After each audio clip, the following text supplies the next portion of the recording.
الحمد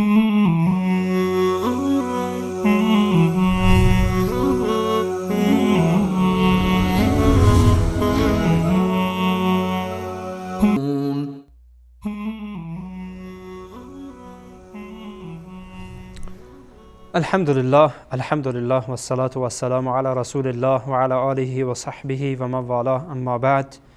السلام علیکم و رحمت الله و برکاته. بینندگان عزیز و گرامی، در خدمت شما هستم از یکی دیگر از قسمت‌های برنامه راهنمود سنت.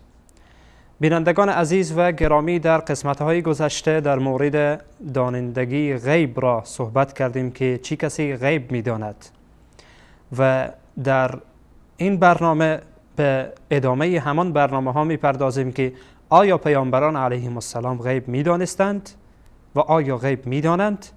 به این مورد ان شاء الله خواهیم پرداخت که ان شاء الله اگر پروردگار سبحانه و تعالی برای ما توفیق بده از آیات قرآن کریم باز هم استدلال خواهیم کرد و در مرحله اول به خاطر اتمام حجت بر اهل بدعت از قرآن کریم شروع می‌کنیم. اولین کسی که می‌خواهیم در موردش صحبت بکنیم آدم علیه السلام هست. آدم علیه السلام را الله سبحانه و تعالی آفرید و او را از خوردن درخت ممنوعی که پروردگار منع کرده بود که کدام درخت است، علمش در نزد الله هست. الله خودش می‌داند که کدام بوده، چی بوده، چون روایت صحیح آیات قرآن در این مورد اشاره نکرده و روایت صحیح هم در این مورد وجود ندارد. ما هم فقط همین قدر میگوییم که درخت ممنوعی بوده. الله سبحانه و تعالی آدم علیه السلام را از خوردن آن ممنوع کرده، گفته نخورید. ولا تقربوا هذه الشجره فتكونوا من الظالمین. برای آدم علیه السلام و همسرش حوا علیه السلام الله تبارک و تعالی گفت از این نخورید. خب شیطان آمد آدم علیه السلام را وسوسه کرد که نه، از این بخور. خداوند وقتی برای تو گفته که از این نخور، به خاطر این که تو اگر از این بخوری برای همیشه و جاویدان در اینجا میمانی. وسوسه کرد که در آیات متعدد و در سوره های متعدد الله سبحانه و تعالی به این موضوع اشاره میکنه. و آدم علیه السلام فنسی آدم علیه السلام فراموش کرد اینجا. آدم علیه السلام فراموش کرد اینجا و از اون درخت خورد.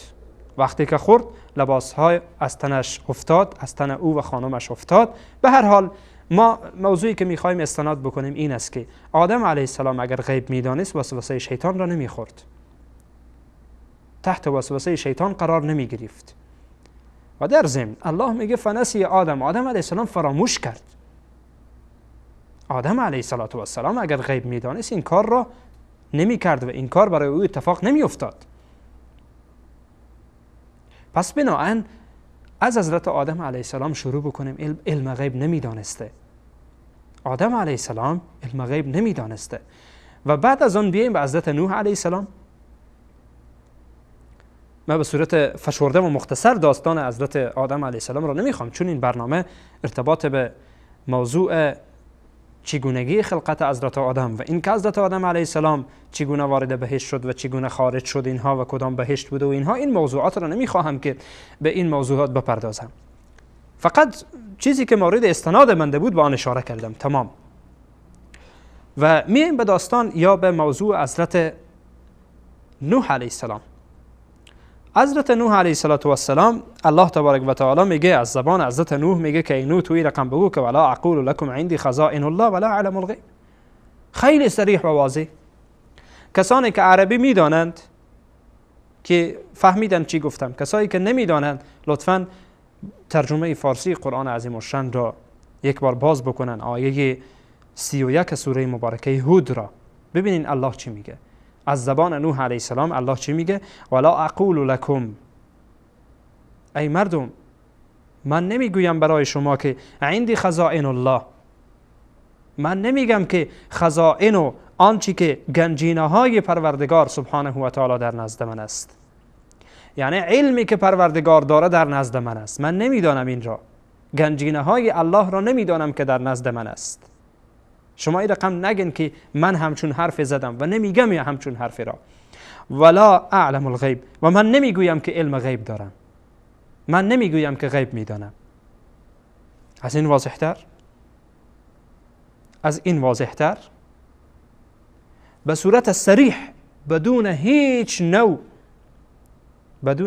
نوع موضوعی که پوشیدگی در آن باشه یا بدون هیچ نوع پوشیدگی در الفاظ، به صورت صریح و واضح حضرت نوح علیه السلام میگه ولا اعلم الغیب، من غیب نمیدانم، من نگفتم برای شما، نمیگویم که من غیب میدانم. آیه 31 سوره مبارکه هود. این آیات را یادداشت کنید، این آیات را یادداشت کنید، به این آیات توجه کنید، به این آیات مراجعه بکنید. قرآن برای ما توحید یاد میده، قرآن برای ما عقیده یاد میده. میایم در مورد پیامبر دیگر، در مورد حضرت هود علیه السلام. الله سبحانه و تعالی از زبان هود علیه السلام در سوره مبارکه احقاف آیت 23 میفرماید قال انما العلم عند الله. هود علیه السلام گفت که جز این نیست که علم غیب در نزد الله است. انما العلم، حصر میکنه کسایی که اهل علمن میدانن، حصر میکنه انما العلم عند الله. جز این نیست که فقط و فقط علم غیب در نزد الله هست، علم در نزد الله سبحانه و تعالی هست و الله هست که میداند. خب در ادامه حضرت هود علیه السلام حرفای دیگری هم میزنه، اما چیزی که مورد استناد ما بود همین موضوع هست. و همچنین حضرت یونس علیه السلام، حضرت یونس علیه السلام نمیداند که خداوند سبحانه و تعالی، که داستان حضرت یونس علیه السلام مشهوره که وقتی داخل دریا می اندازه خود را که داخل شکم ماهی میره. این را نمیدانه حضرت یونس علیه السلام که همچون کار انجام میده. حضرت یعقوب علیه السلام سالها برای فرزندش یوسف علیه السلام گریه میکنه، از حالش خبر نداره. اگر یعقوب علیه السلام غیب میدانست گریه نمیکرد برای فرزندش، در فراق او گریه نمیکرد. چون نمیدانست، از حال فرزندش بی خبر بود، گریه میکرد برایش.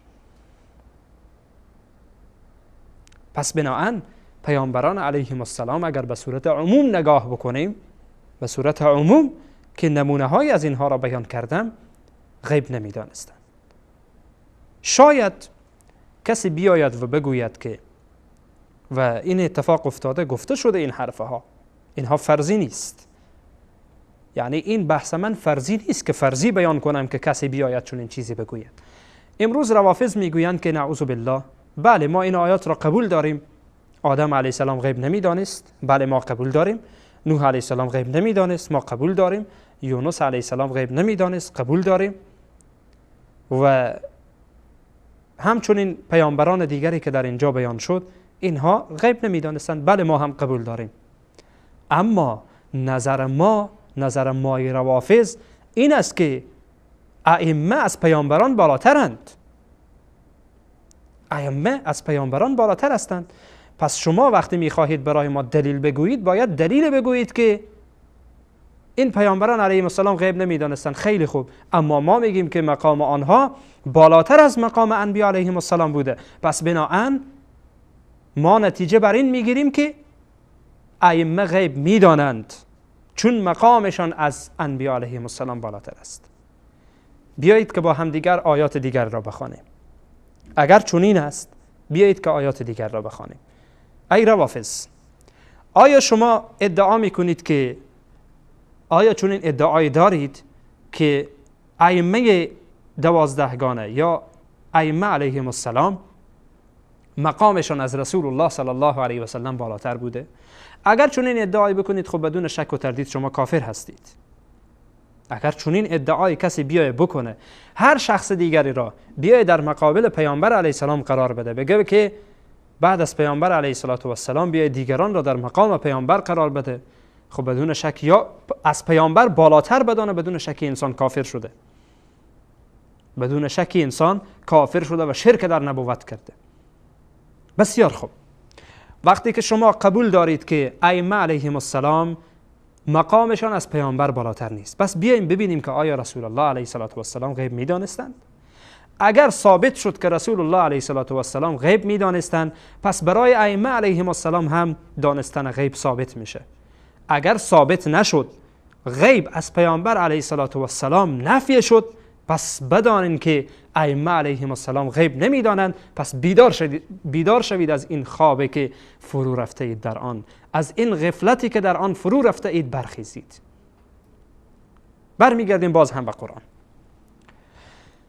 الله سبحانه و تعالی در سوره مبارکه اعراف آیت 188 میگه که قل لا املکو. خب گوش کنید، کسایی که عربی میدانند خب خیلی خوب، آیات قرآن را ترجمهش را میدانند خیلی خوب. کسایی که نمیدانند ترجمه قرآن را باز کنند. الله تبارک و تعالی در سوره مبارکه اعراف آیت 188 الله چی میفرماید؟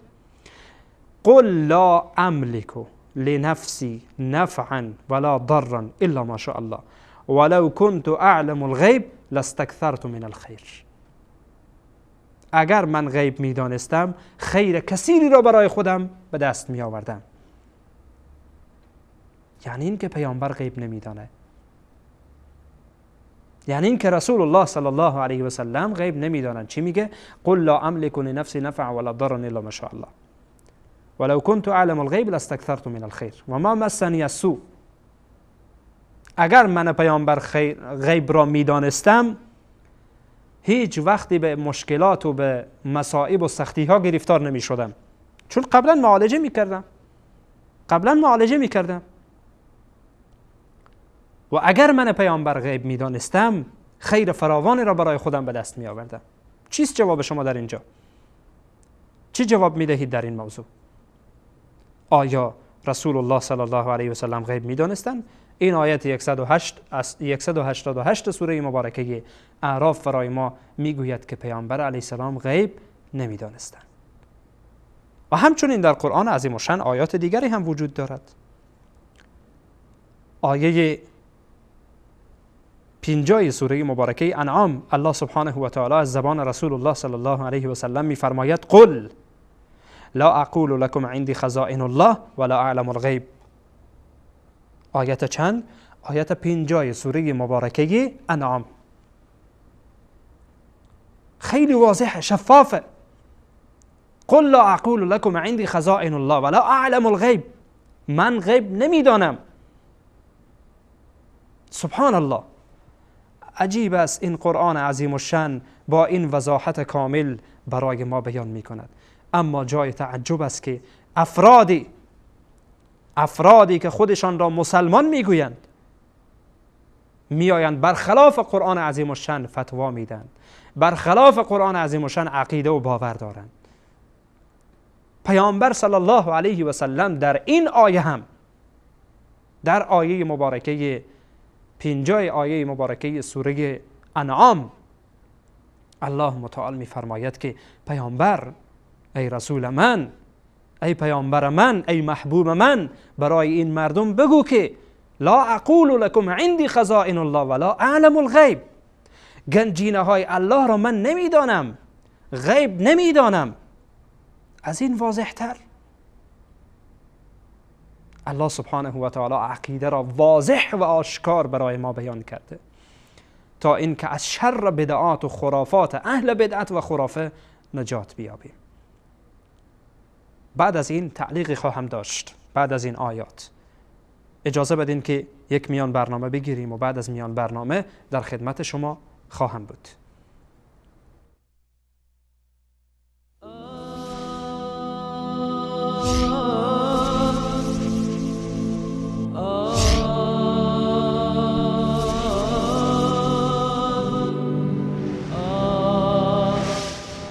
وصال حق، تابشی از قرآن و سنت. قل هل من شركائكم من يهدي إلى الحق قل الله يهدي للحق أفمن يهدي إلى الحق أحق أن يتبع أم من لا يهدي إلا أن يهدى فما لكم كيف تحكمون. بگو آیا از معبودانتان کسی هست که به سوی حق هدایت نماید؟ بگو الله به سوی حق هدایت می کند.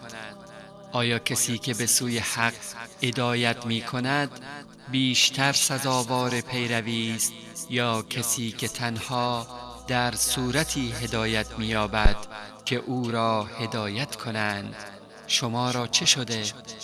چگونه داوری می‌کنید؟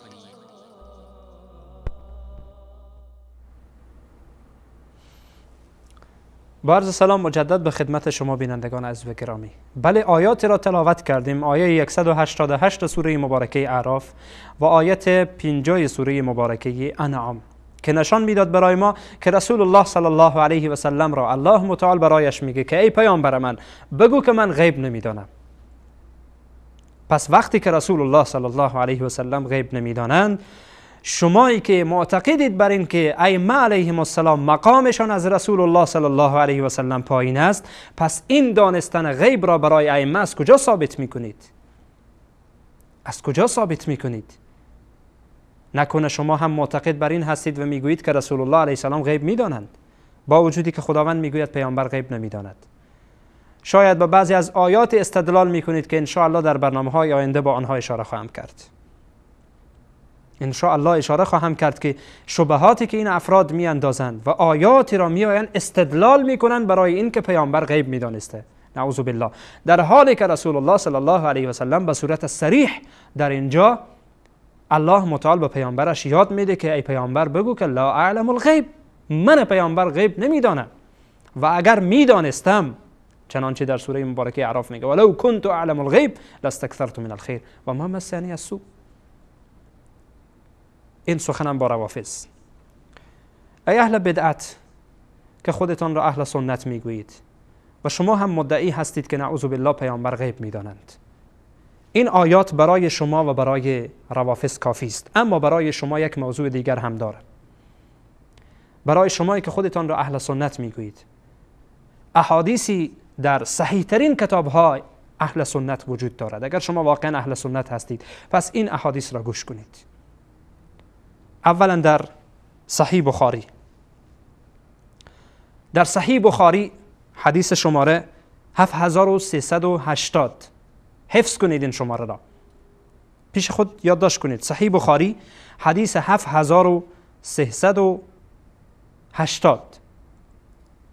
ام المؤمنین عایشه صدیقه طاهره رضی الله تعالی عنها میفرمایند و من حدثک انه یعلم الغیب فقد کذب، هر کسی که بگوید، برای تو سخن گفت و برای تو بیان کرد که پیامبر غیب میدانسته، فقط کذب، دروغ گفته، دروغ گفته. از این واضح تر چی بگوید؟ در صحیح بخاری هست. توی که خودت را اهل سنت میگویی و باز هم ادعا داری نعوذ بالله که شیخ، حتی به پیامبر نه، نعوذ بالله میگویند شیخ غیب میداند، یا این جادوگر مفسد دجال غیب میداند، نعوذ بالله. ما در کدام راه هستیم؟ قرآن به صورت صریح میگوید پیامبران غیب نمیدانند. قرآن به صورت صریح میگوید، پیامبران را به این واسطه میگویم، رسول الله را به این واسطه گفتم که کسی دیگر نمیتواند مقامشان از اینها بالاتر باشد. میگوید شیخ غیب میداند. حالا بیا درست کن. شیخ غیب میداند، آقا غیب میداند، دعاخوان غیب میداند و باورش شده که اینها غیب میدانند، نعوذ بالله. حضرت ام المؤمنین عایشه صدیقه رضی الله عنها در حدیثی که امام بخاری در صحیح خود روایت میکنه، حدیث شماره 7380، میگن که و من حدثک انه یعلم الغیب فقد کذب. چرا؟ به خاطر که الله متعال و هو یقول، الله میگوید لا یعلم الغیب الا الله، غیر از الله سبحانه و تعالی کسی دیگر غیب را نمیداند. غیر از الله کسی دیگر غیب را نمیداند. وقتی پیامبر این گونه میگوید که غیر از الله کسی دیگر غیب را نمیداند و نفی میکند که جز الله تبارک و تعالی کسی دیگر غیب را نمیداند، پس چی جای باقی میمانه که بگی رسول الله علیه السلام غیب میدانند؟ این در صحیح بخاری. در صحیح مسلم با اندک تفاوت آمده که به صورت فشرده به خدمت شما بینندگان عزیز و گرامی بیان میکنم.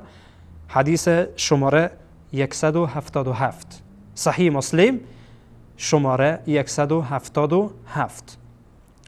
باز هم از ام المؤمنین عایشه صدیقه رضی الله عنها روایتی که حدیث طولانی هست که قسمتی از آن را به خدمت شما روایت می کنم که می‌فرمایند و من زعم ان رسول الله صلی الله علیه و سلم کتم شیئا من کتاب الله فقد اعظم علی الله الفريه. هر کسی که گمان بکنه و عقیده بر این داشته باشه که نعوذ بالله پیامبر علیه السلام چیزی از قرآن را پوشیده، چیزی از قرآن را نگفته، حالا ما میایم به نام سنت یا به نام بدعت حسنه آن را جا میزنیم در دین، چیزی را پیامبر کتمان کرده، نعوذ بالله پوشیده، نگفته برای مردم، بدانید که این انسان بزرگترین افترا را بر الله تبارک و تعالی بسته. چرا؟ چون الله میگوید یا ایها الرسول بلغ ما انزل الیک من ربک و ان لم تفعل فما بلغت رسالته. اگر پیامبر صلی الله علیه و سلم دعوت خود را نعوذ بالله کمی و کاستی در آن کرده باشه، چون این عقیده ای داشته باشی، بدون شک تو پیامبر را متهم کردی بر این که پیامبر خیانت کرده در دعوت خود، نعوذ بالله، و چون این عقیده کفر هست. و در ادامه مادرمان عایشه صدیقه رضی الله عنها میفرمایند و من زعم، خب توجه کنید، و من زعم انه یخبر بما یکون فی غد. اگر کسی چنین گمان بکنه و عقیده و باور داشته باشه که رسول الله صلی الله علیه و سلم میدانست، پیامبر علیه السلام میفهمیدند بر این که فردا چی اتفاق میافتد و فردا چی کاری انجام میشود، فقد اعظم علی الله الفريه، باز هم بزرگترین افترا و دروغ را بر الله بسته. هر کس چنین عقیده و باوری داشته باشه. والله یقول، الله خودش میفرماید قل لا یعلم من فی السماوات والارض الغیب الا الله، جز الله کسی دیگر در آسمان ها و زمین غیب را نمیداند، و در جمله این کسایی که رسول الله صلی الله علیه و سلم هستند.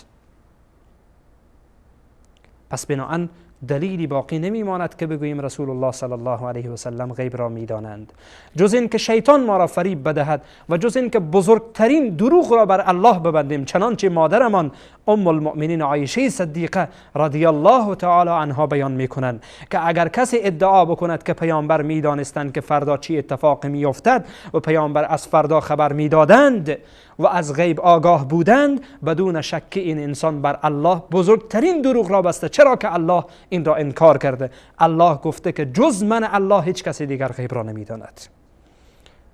پس بینندگان عزیز و گرامی، توجه کنید به این آیات قرآن کریم، متوجه باشید، بیدار شوید، آیات قرآن را درست متوجه شوید. ان شاء الله در برنامه‌های آینده هم در این موضوع مفصل‌تر خواهیم پرداخت، اگرچه به صورت تفصیل آیات قرآن را به خدمت شما بینندگان عزیز و گرامی بیان کردم. ان شاء الله موضوعات دیگری را هم در این مورد و همچنین شبهاتی که در این مورد وارد هست بیان خواهم کرد و با آنها جواب خواهیم داد. تا برنامه دیگر همه شما را به الله پاک بی همتا میسپارم. خداوند متعال یار و مددگار همه من و شما باشد و السلام علیکم و رحمت الله و برکاته.